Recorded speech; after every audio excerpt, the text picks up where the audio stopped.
سلام سلام البنات، ان شاء الله تكونوا كامل بخير وعلى خير. مرحبا بكم في فيديو جديد. نبداو الفيديو تاعنا بالصلاة والسلام على رسول الله. اللهم صل وسلم على نبينا محمد وعلى اله وصحبه اجمعين.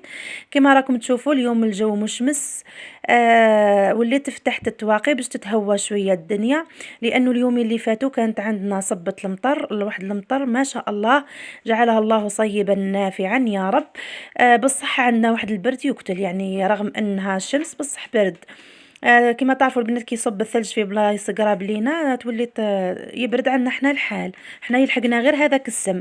بديت الروتين تاعي كما راكم تشوفوا البنات، فرغت الفريجيدار باش نمسحو لاني عندي ياسر ما مسحتوش من اخر مره مسحتو كما صورت لكم، من ثم زدتش مسحتو. هنا بديت نغسل في اللماعن وراح نغسل الحوايج تاع الفريجيدار ونكملوا الروتين تاعنا مع بعضنا وندخلوا في موضوعنا اللي هو كيفاش تخلي الناس تحترمك. اول نقطة نبداو فيها، يعني الانسان يحترم نفسه يحترمه الناس، هذه كقاعدة نبداو فيها. هذه القاعدة: احترمي نفسك، قدري نفسك، قيمي نفسك، يحترموك الناس، يقدروك الناس، ويقيموك الناس. طيب، فنقطة أخرى أنه ما لازمش تكوني ضعيفة الشخصية، سواء قدام ولادك ولا قدام زوجك ولا قدام الناس اللي راهم لازم تتعايشي معاهم. مشي تكوني هذيك الحنينة لدرجة كبيرة حتى تخلي الناس يستغلوك. اي حاجه تتنازلي عليها على جال ولادي، على جال زوجي، على جال داري، على جال فلانه، على جال فعلان، هكذا هما مش راح يقولوا لك كثر خيرك ولا يرحم والديك، يعني مع الوقت راح يتعودوا منك هذاك التصرف. يجيك نهار وتحتاجي ليهم، نهار اللي تحتاجي ليهم مش راح يتولهوا ليك، لانك والفتيهم باللي انت هي سوبر مامون، ولا الزوجة المثالية ولا الأخت المثالية، ولا الناس في وقتنا هذا راح يستغلوك، مش راح يقدروا لك هذاك الجهد ولا هذاك العطاء اللي راكي تمدي فيه، ولا هذيك الحنانة، ولا انك تنازلتي من حقك. لا لا، راح يستغلوك وراح يبقاو ماشيين على هذيك الوتيرة، ويجيك انت نهار وتحتاجيهم وما تلقيهمش. علاه؟ لانه الغلطة تاعك انت، مش الغلطة تاعهم. هما موالفوا بك بهذيك الطريقة، باللي راكي انت ما كيش محتاجة ليهم، لانك حقك وفرطتي فيه. كيف راح تحتاجي ليهم هما؟ لذلك من البداية حقك تديه على أكمل وجه. اللهم إلا إذا كانت كما نقولوا ظروف مشي مناسبة مع الزوج، ولا جاك ظرف هكا طارئ أنك مثلا تتنازلي على هذاك الحق تاعك، معليش. بس تبقاي ديما تتنازلي مثلا في الدار. أنا ما نتكساش يتكسا ولادي، أنا ما ناكلش ياكلوا ولادي، أنا ما نخرجش هذاك الدور اللي راح نحوس به نخبيه لولادي، ندير ليهم ونعمل ليهم. الزوج مسكين ما عندوش، الزوج مسكين ما لحقش، يا ربي يكفينا. ما وش راح لك انت فيه؟ يكفي ولا ما يكفيش؟ هو كي تشوفي عنده كيما نقولوا كي يعود ما عندوش، الله غالب مش راح يجيب لك كيما نقولوا يجيب لك حاجه، يدير لك حاجه فوق جهده. بصح كي يكون كاين، وعلاه اختي ما تحوسيش، وعلاه ما تلبسيش، وعلاه ما يشري لكش؟ علاه؟ لانه راح توالفيه انت من النهار الاول، راح توالفيه هذاك الطبع تاع خلي برك خلي برك حتى تقعدي في خلي، حتى نهار اللي يرزقه ربي ويكون عنده ويكون لاباس به مش راح يتفكرك، راح يبقى ماشيلك على هذيك الوتيره تاع خلي برك. حتى كي يجي تفكرك في حاجه يتفكر باللي راكي قلتي له خلي برك. فهمتوني؟ لذلك يكون عندك حق اديه، آه، الا في ظروف معينه، مثلا يكون الزوج ما عندوش ولا ماهوش خدام، ولا هذيك الله غالب كيما نقولوا الهم عليك وعليه، لازم تصبري معاه.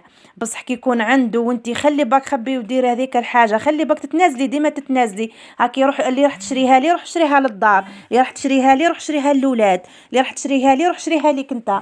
هنا راح يتعلموا الولاد والزوج، راح يتعلموا يستغلوك. هذه اول حاجه. ثاني حاجه، نهار اللي تحتاجيهم مش راح يتولهوا لك باللي راكي محتاجتهم. فهمتوني؟ نهار اللي تحتاجيهم مش راح يتولهوا لك، لانهم صاي خلاص توالفوا بك باللي راكي ما كيش محتاجه وما كيش. حتى ولو قالوا لك راح نديروا لك هذيك الحاجه، تقولي لهم خلوا برك، ديرها لفلان ولا ديرها لعلان ولا ديرها للدار ولا ما عندكش ولا. هذه هي البنات، يعني لازم الإنسان ما تفرطيش في حقك وتلعبيها لي هذيك الحنينة هذيك المضحية لأنه راح يجيك الوقت وتندمي على الشيء اللي كنتي ديري فيه سوا حتى مع ولادك. ما تقوليش ولاد تحن على ولاد، على بالنا احنا كل أمهات ونحنوا على ولادنا وما نبخلوهمش، بصح حقي ما يدوهش ولادي، لأني أنا هنا راح نعلمهم الأنانية ونعلمهم باللي ما يتفكرونيش كي نكبر. بصح هذه راهي حاجة غالطة كي ديروها كيما هاك، والفيهم من الصغر بالعكس، والفيهم من الصغر انهم يتفكروك، انهم يقيموك، انهم يديروا لك حساب، انهم كيما نقولوا يتهلاو فيك. مثلا كي تكوني مريضة يتهلاو فيك في الدار وهما صغار، باش كي يتربوا عليها حتى للكبر راح تلقي النتيجة بإذن الله. بإذن الله تلقاها النتيجة. راكي كيما رانا نشوفوا كاين أمهات كي يكبروا يتهلاو فيهم ولادهم لأنهم علموهم من الصغر، وكاينة هذيك المعطاءة هذيك اللي تمد من قلبها وكيما نقولوا عندها حنانة زايدة على ولادها، راح يكبروا ما يتفكروهاش، والله ما يتفكروها. ورانا كيما نقولوا مازال إذا قعدنا حيين راح تتفكروا هدرتي. لازم توالفوهم انكم تدوا من عندهم، انكم تعلموهم يهتموا بكم ولو كانوا صغار. ما تقولش ولدي صغير ما يتولاش، الشيء اللي يتربى عليه في الصغر يكبر عليه. اذا كبر على الحنانه معاك راح يوالف بها. شوفوا البنات هنا راني راح ندير كسكسي ولا طعام بالخضره فقط، يعني ما فيه لا لحم لا دجاج لا والو، غير خضره وجا يهب البنات فقط. يعني السر في التقليه، كي تحبوا تجيكم المرقه مليحه، يعني اي اكله ماشي غير الكسكسي ولا اي اكله، السر تاعها سر البنه تاعها راهو في التقليه. كيما راكم تشوفوا هنا درت البصله قرضتها،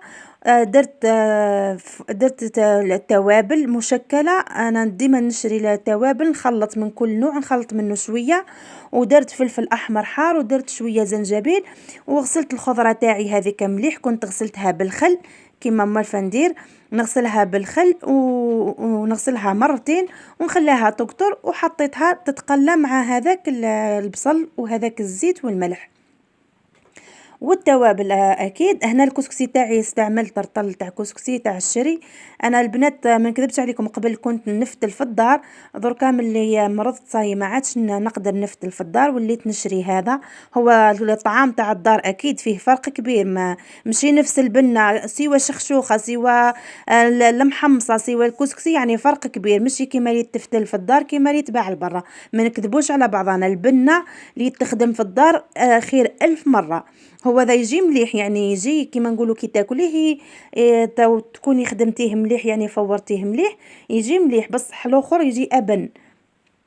هنا راني درت الكسكسي تاعي، درت له شويه زيت ودرت له شويه ما دافي، رشيته شويه برك وخليته على جهه واحد 5 دقائق، وعاودت رجعت له لقيته شرب هذاك الماء كامل. نحطه في الكسكاس تاعي والماء راهو يغلي، نحطه يفور ونروحوا نشوفوا المرقه تاعي راني نقلي فيها.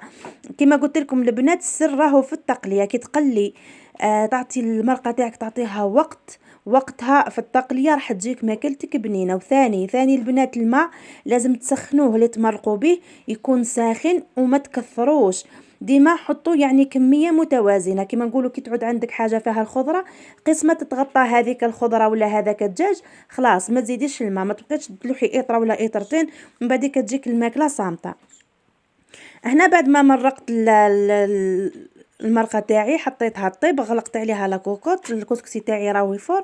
هنا جيت نصوركم، راني كنت نصور في راهم يسيقوا لي، قلت لهم سيقوا لي وانا نصوركم برك. من بعديك كملت انا التسياق راهو كل يوم البنات كما تعرفوا، لازم كل يوم نسيقوا. نرجعوا لموضوعنا البنات، كما قلت لكم لازم توالفوهم من الصغر انهم يتهلاو فيك، يعني كي يكبروا يتعودوا على هذا الشيء، راح يبقاو على نفس الوتيره. ما تقولوش هاهم صغار ولا ما همش صغار، الصغير يتعلم ويحكم في راسه، في الكبر راح يطبق باذن الله. مام حتى في الصغر يطبق. انا ولادي علمتهم انهم يعاونوني في الدار، انهم ساعات كي نكون عيانه مثلا يطيبوا لي قهوه، يجيبوا لي ماكلتي للسرير، ولو نكون لاباس عليا. حتى ساعات ندير لهم عفسه كيما هك، عندي روحي راني عيانه ونقول لهم خلاص اليوم جيبوا لي ماكلتي للسرير مانيش نايضه، يغسلوا لهم ماعن، يسيقوا معايا، يتهلاو في حوايجهم، ينظفوا معايا، كلش يخدموه. لانه الانسان ماشي ويكبر، ماشي ويرجع، راح تبقى الصحة هي مستحيل. هنا البنات جبت ندير معاكم المبسس اللي في المقلة. هنا ديت 3 كيسان، هذاك الكاس تاع ام وليد، ديت 3 كيسان دقيق متوسط، وكل كاس البنات درت معاه مغرف تاع فرينه، ودرت رشه تاع ملح.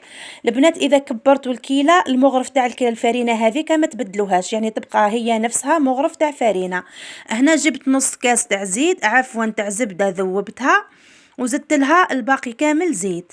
تحبوا تخلطوا ديروا السمن، ديروا السمن، يعني ديروا سمن وزبده، والباقي ديروه زيت. نحكم العجينه تاعي نبسسها مليح.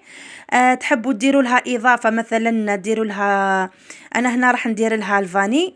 هذا واش كان متوفر عندي في الدار. تحبوا تقلوا الجلجلان وتحمصوهم مليح وترحوه، وتضيفوا 2 مغارف مرحيين. تحبوا تضيفوا الكاوكاو، تحبوا تضيفوا مبشور الليمون ولا تشينا، يعني الاختيار لكم.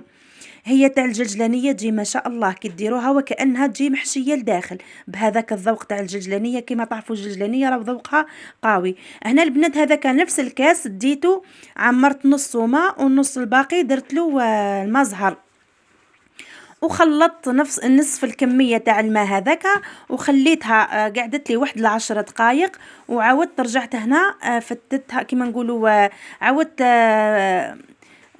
كملت النص الكاس اللي بقالي، ولميت العجينه تاعي جاتني هذيك هي.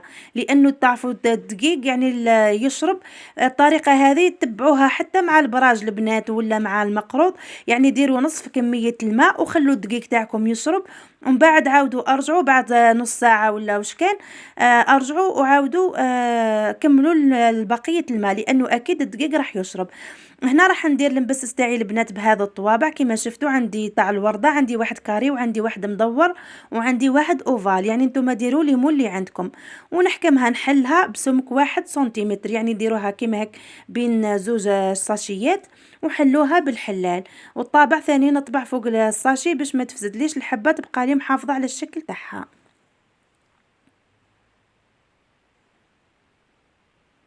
ديروا الوصفة هذه البنات، مش راح تحلكم خلاص في المقلة.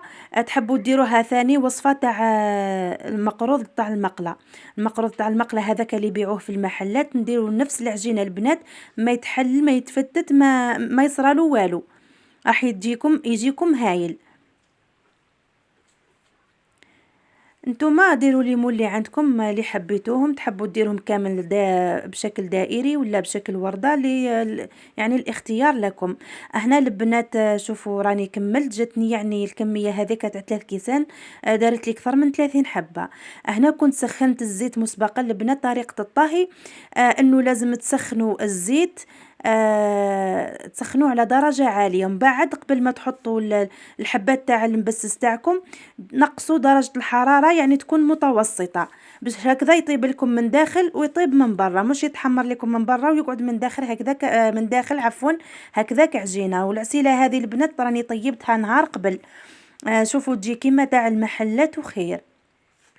دوك ندير لكم ان شاء الله الايامات الجايين ندير لكم الوصفه تاع العسل هذا. هو نورمالمون هذا العسل يجي تاع البقلاوه ولا يجي تاع الفطاير ولا درتو احمر، بصح كي تكون عندكم هكا قاطو معسل كيما هذا تاع المبسس وذاك باش يجيكم يحافظ على اللون تاعو، طيبوا العسل النوع الابيض، يعني ما ديروش الاحمر. هذا فقط يعني يجي في الفطاير، يجي في نديرو ساعات في الزريرة، نديرو ساعات في البسبوسة. هاوليكم البنات المبسس تاعنا بعد ما طاب، عسلته مليح كما راكم تشوفوا. هو يكون سخون، نعسلوه كي يكون سخون، والعسل يكون بارد، ونحطوه في طبق التقديم. وان شاء الله البنات اذا عجبكم لا فيديو بارطاجوه مع صحاباتكم وحباباتكم. ما تنسونيش حباباتي من لايك، طلعوا لي القناة. ونرحب ثاني بمشتركاتنا الجدد، نقول لهم مرحبا بكم في عائلتنا الصغيرة، وان شاء الله تكبروها نتوما بالبارطاج مع حباباتكم وصحاباتكم. وهكذا نكون وصلنا لنهاية الفيديو البنات. شوفوا كيفاه جا المبسّس تاعي جا معسّل يعني للقلب، وجا يعني يذوب في الفم. شوفوا ما شاء الله جا. أنا دوك نقسم معاكم حبّة تشوفوها كيفاه، يعني فقط قسمتها بيدي، شوفوا زي ما هي تفتّت، يعني جا ما شاء الله. ونقول لكم تاكلوه بالصحة والهنا، واللي جربت الوصفة تخلّي لي تعليق في تعليق في القناة، ونقول لكم تبقاو على خير، سلام.